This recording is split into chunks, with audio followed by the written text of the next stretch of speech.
Good evening, ladies and gentlemen, and welcome to See You at USC on Friday night. My name is Dan Toomey, and joining me tonight is USC Gender Studies professor Karina Elieraas. It's bound to be a great interview. Don't go anywhere.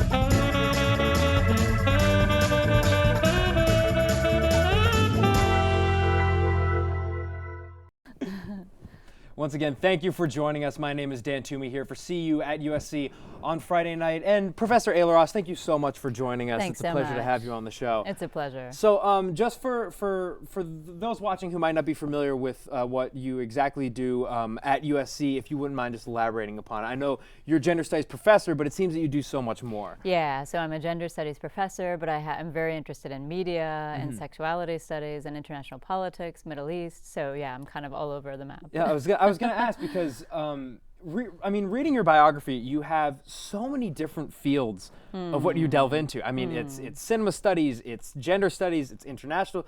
I mean, do you sleep? Like, is there any time that you allow for yourself? Or That's a great question. Yeah, the sleep is a challenge. It's interesting because I started off in business, Sure. and I never would have imagined the path that I've taken Really? since. So it's been quite an interesting ride. Well, but yeah, I've gone almost everywhere. well, let's talk about that path for a second. I mean, Yeah. how did you get from business to where you are now? Yeah, so I was actually working for Accenture for a consulting firm, and I actually I loved the travel, I loved various aspects of it, but I felt like I was really hungry for different conversations that I wasn't able to okay. have.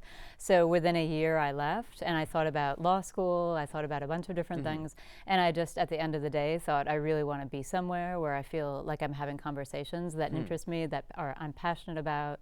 So yeah, that's what led me back to school. Yeah. And I had sworn I would never go. Really? And so you mentioned conversations. Yeah. And I think that's something that all of those fields of study really delve into quite deeply. And where do you think, I mean, what do you think the conversations, what do you think are the conversations we should be having now about specifically gender studies in America? I mean, we've seen a resurgence of it definitely over the past 10 years, but do you think that we should be talking about something, in particular, or? I think there are a lot of things. I mean, first of all, we should be talking about bathrooms, right? What's Sure. going on with bathroom debates around the country. We should be talking about immigration politics, racial and ethnic profiling. We should be talking about beauty politics and what goes on in terms of ageism in Hollywood and how that impacts gender pay, equity, pay equity. So there are a lot of things we should be talking about. And I think especially the media, because we're soaked in a world where we're surrounded by images 24/7. And I think there's such a hard work of actually deconstructing those images that I think is critical to engage in. So I think visual culture especially, there's a lot to say. Yeah, and it's interesting because I think a lot of the preconceived notions about social media is that it's very, it puts so much pressure on people all the time to constantly put yourself out there. And I'm just wondering, in regards to the feminist philosophy, do you think it's retractive to it, or do you think it's more damaging? It's a great question. I mean, social media in its early days, if we look back to the beginning of the internet, it was thought to be this utopian space where technology would somehow be the force that would even the playing field and would allow for anyone to step in and to take on different personae. I think what we realize is that actually internet, cyberspace, these are things that actually amplify the inequalities that already exist. And in terms of social media in particular, there's something that what Ulysses Mejias has called communicative capitalism, which means that we now have to tell everyone all of the time what we're thinking, where we're going, where we're checking in, where we're traveling. Yeah. There's almost an injunction to have to tell people what you're doing. Yeah, and do you think that's damaging at all? I think it's very damaging. Really? I would love to sort of go back to a world where there was actually privacy still possible. Yes. Yeah, And privacy just does not exist anymore. Yeah, and if you've read The Circle by Dave Eggers, right, he talks about how basically the future is there is no privacy, and not just that it doesn't exist, but that privacy starts to be construed as something antithetical to the public interest. Okay. And so I think we're moving into that realm. Now, as far as you asking from a gender studies perspective, there are a lot of studies now looking at social media and looking at the negative effect of social media on girls in particular and on their self-esteem. Because social media is an echo chamber. So we see constantly messages and they're regurgitated and they're recirculated and they have a damaging effect in many cases on self-esteem. And do you think that, I mean, on the flip side of it, it also, I mean, you mentioned earlier how we hear more of those conversations through social media. We hear many perspectives, such as Malala Yousafzai. I mean, her story was amplified by social media. And I mean, I'd be interested to hear your perspective on that, because you talk about how much social media and technology has affected what you study. Absolutely, yeah. I mean, I think that there's no way to dispute the fact that social media allows for a greater sort of broadcast of issues. So if you think about activism online, for example, through social media, we've all heard the term slacktivism, which means you know, people are just kind of clicking buttons and feeling good about what they're doing. You could say that there's an enhanced platform for activism online, but at the same time, it becomes a kind of watered down activism. And if you look at different books, there are a few books that have thought about sort of what kinds of social justice movements are happening online. And certainly those movements are important and they bring issues to a larger audience, but they often involve false information or things that aren't really researched fully on the part of those getting involved, so that there can be a shallowness, a superficiality regarding the actual engagement of those kinds of causes online. So, but yeah, you're right. I mean, if I were growing up in Iowa 20 years ago or 30 years ago, and I wanted to know about someone like Malala, that wouldn't have been possible, right, in that world. So there's a way in which someone in even the most remote place on the planet can now learn and tap into social debates that are happening around the globe. And do you think, just being a student of this field for so long, do you think that social media has increased activism, or? I mean, I think it has, definitely. And I think but I think most people realize and acknowledge that there has to be social media activism as well as on the streets. We need both. We need some kind of mixture. You know, if you look at the Arab Spring and Tahrir Square, you need social media to broadcast the message, but you need bodies hitting the square. You need the message there first. Yeah, absolutely. And I guess one of the most obvious moments of activism on the part of gender studies was the Women's March that we saw across the United States. And I mean, I would love, do you think that I mean, what do you think the effect of that will be in the future, I suppose? I mean, I would say, right, that's on a U.S. scale. That's one of the most obvious movements. If we look back a few years to the Arab Spring, there were all kinds of women's movements getting involved in politics, actually overthrowing governments. In the case of Egypt, the case of Aliyah El-Mahdi, a nude blogger who brought sexuality to Tahrir Square in a way that really made it front and center. So yeah, in the U.S., you could say, of course, the Women's March. I mean, I think one of the most sort of damaging effects it's had is to splinter feminist movements, because many women of color showing up to that movement saying, our voices are not being heard here. Who's actually setting the agenda? So you've seen a splintering of movements from the Women's March. So there's been a lot of talk about that for a second. There's been a lot of divisiveness around that rally, because the terms on which the rally was set, right? Who was setting the agenda? Who was doing the organizing? There were many criticisms of how that was done, and that it was predominantly a white women's movement, such that when women of color showed up, they said, okay, where's our space? Like, where are we involved here? And how do you think you could have seen that being avoided, I guess? I mean, and I understand, I mean, they didn't come out to say, they didn't initiate the movement, rather, by saying, okay, we're going to make this a purely white movement, but it kind of came into that. I mean, is there any way of avoiding that sort of unmistakable quality of it? I mean, that's a question of inclusivity, right? And how it is that movements evolve. And so even if you look at feminist theory or the feminist movement, look at the early days in the United States, right, all of the claims are that in those those early days, that there ends up being a kind of body of people that come together that have the luxury and the privilege and the time and the economic resources to get on the streets and take time off work. And those people overwhelmingly enjoy some kind of privilege. So that's what leads to the splintering. So where do we see the difference, I suppose, between the Women's March and the women's movements of the Arab Spring? I think that's a difference that I would really like to touch upon, just given that I feel as though the position of women in society, and forgive me if I'm overstepping my boundaries, but is very different in the Middle East from what it is in the United States. And does that affect how each movement develops, I suppose? I mean, it does and it doesn't. Sure. Yeah. I mean, I think there are different racial and ethnic dynamics and religious dynamics for that from that perspective that also impact who actually shows up and who is able. But I think that questions of actually, these questions are going to become increasingly important. What is activism? What does it mean? What does the future of activism look like? And if we're saying there's going to be some combo of bodies hitting the streets and people doing something online to raise awareness, then there are going to be these ongoing questions around who has access to these spaces and how does mobility make a difference, right? And who sets the agenda. I think in any movement, these become endless issues that are never really resolved. So they just keep playing out. I mean, in terms of the Women's March here, one thing that was very interesting was that you have so many people, I think, who are so jaded by the fact that literally our role model, right, in the U.S. now, as far as the president, is someone who has openly, right, advocated all kinds of positions that are very anti-woman. And so I think the potential of the movement is to actually give voice to that critique and hopefully to strengthen the movement of people that want to actually inject something like gender equality into the picture. And do you see social media bring in, because you said there are certain people who just have the luxury of being able to go protest and have that kind of voice. Do you see, from a social media perspective, that avenue opening up to more people because they have the ability to be activists online? Yeah, definitely. Sure. Like in Iran, for example, I mean, there's a huge, what's known as Weblogistan, right? Like a huge population of women bloggers that are online. Really? And they're able to say things online because that they wouldn't be able to say in public space in the same ways. So they feel much more anonymity and a much sort of a greater space of freedom to do so.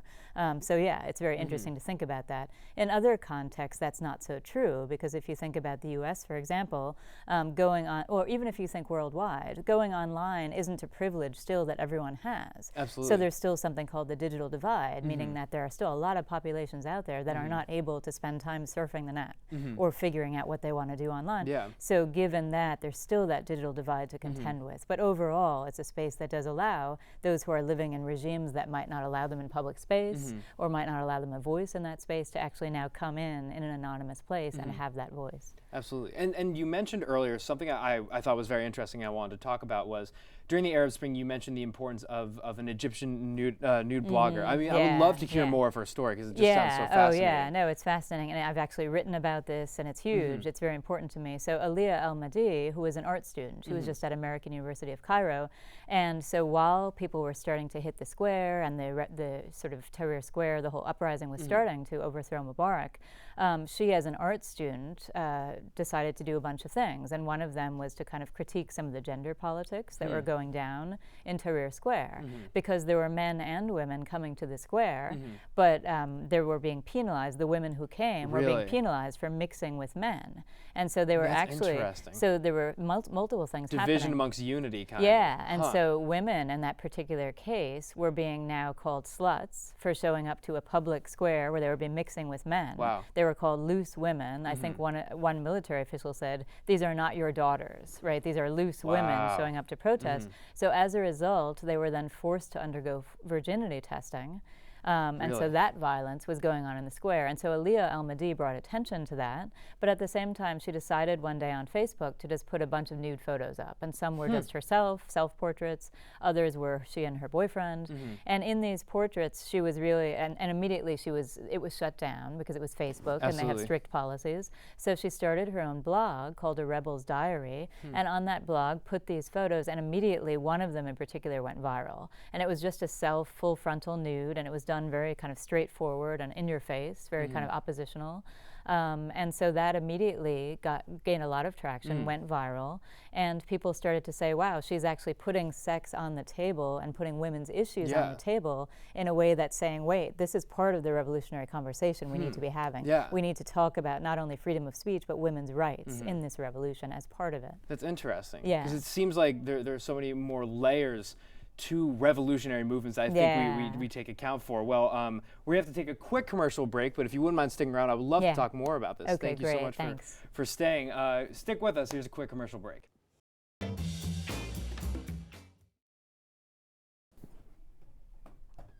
And welcome back to CU at USC on Friday nights. Now, before the commercial break, we were talking about Alia Almadi, who is the Egyptian nudist blogger that you were discussing, and I would love to hear more about it, because you said that we're just scratching the surface with what we've discussed already. Yes. So please. Yeah, so she released these photos, which went viral online, and then what happened was interesting, because we often think that internet activism means you're not at risk, right? It's a safe armchair kind of activism. She shouldn't really be in danger because of that. Whereas you think if your body hits the streets, like if you think to any kind of major movement we've had in protest, like Tiananmen Square years and years ago, when you have the student facing down the tank, you think, oh my gosh, and you're worried that this person may literally be killed. We don't think that way when we think about activism online. True. But actually for Alia, she got death threats immediately, she got rape threats immediately, all kinds of threats to her well-being, so she literally had to flee her country. And so then what she did was very interesting, because so she left Egypt and was in hiding in Sweden, and then because she had done these nude photos, she became very involved with Femin. They approached her, and Femin, I don't know if you know. No, I don't. Yeah, I was going to ask. So they're an organization based in the Ukraine, but they're very well known around the world because they do topless protests.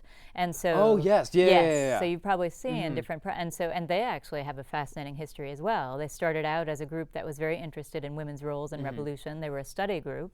They decided to start protesting, and in that protest, they did all kinds of gimmicky things. So first they started wearing all pink outfits and whatever different outfits. Then at one of their protests, one member took off her shirt, and of course immediately all the press ran over and wanted to have pictures and know the story. Yeah. And so they started being, as very savvy manipulators of the media, they started using toplessness as a way to protest. And so that's all they do now. And so of course seeing Alia Almadi and what she had done and how much attention it was getting, they immediately went to her and said, hey, do you want to join ranks with us? And so she started doing work with them, and it was very interesting. And they do a kind of street theater. It's like, it's nude protest, but it's street theater, and it's very interesting. So she did that for a while, but then she stopped, because she said, actually, I feel like I'm not in control here. I feel like they have certain scripts they want me to do, and like I'm not free. So and then she was left. More like tailored towards independence, I to, suppose. yeah, she wanted to not, and also they were critiqued for being Islamophobic. Okay. So that was another very interesting wrinkle. And so ultimately she disengaged from Femin and now continues to just stage her own kind of protest. And what is it all over social media platforms? Or? Mostly it's on social media, yeah. I don't know how much street action she's doing anymore, but with Femin she was doing a lot. That's interesting. Yeah. And so I guess because you mentioned she is Islamist, and do we see other participation from the female Islamist community in the Middle East similar to her case, or is it? I mean, she's not Muslim herself, and she's been very critical. She's been critical of Islam, but there is an increasing group of what you might say Islamic feminists. And these are people who want to work, as within any religion, right? You would have Catholic feminists who want to work within Catholicism to try to and it's all within the certain parameters of that faith. of that religion, but they don't want to reject the religion, even though they may say... It's more of a, not to take words out of your mouth, but do you see it's more of like them trying to progress their own sets of beliefs? Absolutely. So they're not wanting to give up their identity as religious beings, but they're trying to say, look, let's go back to the text. Let's see what's happening here. And so that's similar to the Islamic feminist movement. They're doing similar things of reinterpretation. Interesting. Yeah. And now another nation I really wanted to touch on, I was very excited to talk about, is France, because they're facing such divisive elections in the future, and I would love to hear your whole take on that, just given Marine Le Pen's position in France. For those of you who don't know, Marine Le Pen is on the populist side of French politics, and she's running for the election in France. And so I would love to hear your take on the situation, being a scholar of the field. Yeah, I mean, I'm more interested in sort of all of the immigration politics going on around. I mean, I think what we see with Marie Le Pen is clearly a tapping into an increasing xenophobic sentiment that's just going worldwide, right, that we're seeing in France. And it started in all kinds of ways years ago, right, and it's been gaining steam. And now, of course, having Trump in office in the US only kind of helps to promote this very xenophobic anti-immigration discourse. Certainly. So I think it's all of those sentiments that all of Europe is starting to struggle with, whether in the Netherlands, as we saw the other day, right, where there was that possibility that a similar candidate would be elected, or in France, or multiple other places. So I think it's really a tide of increasing xenophobia. And, you know, it's interesting in France because there have been the different attacks that have been punctuating and that have been accentuating, especially Islamophobic sentiment. And so it's interesting to see how that's playing out. I mean, we're living, if we think about France now, now, one of the first things we think about is the ban on the niqab, all of the discussion about the ban on the burkini, so that actually when we go back to Aliyah al-Mahdi, we say, wow, these politics of dress, of appearance, they're actually becoming front and center, right? These battles over what women are wearing. Yeah. So in France, I'm really interested in that, actually, all the bans playing out now around what women are literally allowed to wear. Well, I would love to talk about, because you mentioned the study of beauty and images of clothing and how people wear them, what that says about gender relations and whatnot. Do you feel as that's a global movement or circulated more in France? No, I think it's a global movement, really, and I wouldn't say a movement per se. Sure. If I think about if you were to ask me where is feminist protest going, right? Where is it headed in the future? I would say the body is becoming increasingly an object of contention. Really? So that the body has an increasing role in protest, and nudity in particular, because the way it played out in the debates between Aliyah and Femin was this question of what equals liberation. Is nudity liberation? Yeah. Or is covering liberation from That's a certain kind of gaze? So there's a real battle going on right now about what the body means when it wears certain kinds of dress and what the gaze has to do with that, the look at that body. Interesting. Where do you stand on that? Do you I find both fascinating. So for example, I have written about Aliyah al-Mahdi. I find her nude protest fascinating, but I find equally interesting a very contentious issue, which is called modest fashion. So last fall, there was the first ever modest fashion movement. It was a fashion show in Istanbul, and now there have been similar shows in London and I think one other place. And New York also had a similar movement during New York Fashion Week. So, and this is basically the modest fashion movement tries to take the hijab and adorn it. Maybe designers will remake it or interpret it, and so it becomes the meaning of it. Yeah, so it becomes a high fashion object, and so then it's about asserting an identity using high fashion. What's funny. very interesting about that and problematic for many is that precisely to wear the hijab and to cover is meant to be a sign of modesty within that religious framework. So for Dolce & Gabbana to come and do a hijab and have that parade on a runway is completely antithetical to those ideals of modesty. Exactly. And yet many who are doing it say, well, we're doing this to actually resist the patriarchal gaze. We're doing this to resist the gaze that would reduce women to bodies that are naked, that are exposed, right? So it's a very interesting tension. And has there been a large backlash against that? There have been a lot of debates because many within the Islamic community say this is incompatible with Muslim ideals, right? It's about piety, it's about modesty, and this kind of showing off of the body veiled even is still antithetical to that ideal. So it's really interesting. That is very, and because it seems to me it kind of connects to what we were talking about earlier, where it's women trying to progress their own faith. Yes. I mean, would that fall into that category? Yeah, and it's not only that, right? It's trying to take very loaded symbols religiously and to make them mean something a little bit different. And that, I think, is what's so fascinating, right? Like, how can you take something old and make it mean something new? This is something in a very different context that I've written about with girl bands in the United States in the 1990s, when you would have bands going on stage and writing slut and bitch on their arms, right? Trying to reclaim these very negative stereotypes. So how do you reclaim certain kinds of meanings that work on our bodies and culture? That's an ongoing battle, I think. And a connection I would love to ask you about is, because we're talking a lot about the importance of symbols in this movement, and you being also a scholar of film, do you think that falls into the same category?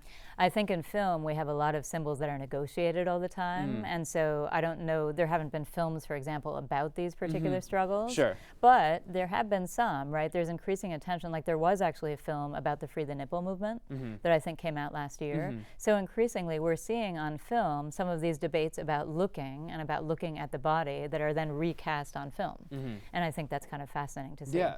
Because it seems to me, and you have also done extensive research on Marilyn Monroe. Yes. And I mean, we'll talk about her importance as a symbol, I suppose, for gender. Well, it's interesting because I grew up with a mother who loved Marilyn Monroe, and she was also very feminist, and not in an explicit labeling way, but just as a very strong, brilliant, powerful woman. And so I remember thinking, how does this work? How can my mother, who's this brilliant woman and feminist, like Marilyn Monroe? Because to me, Marilyn Monroe as a kid seemed to embody everything that would like set women back, right? Just this parading and parodying of very gendered roles that were not empowering.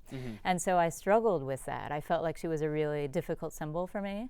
And so I started to really think about that more actually a few years ago. I went to San Francisco to a museum. And at this museum, there was a particular banner. Actually, it was like a stand advertising a certain exhibit.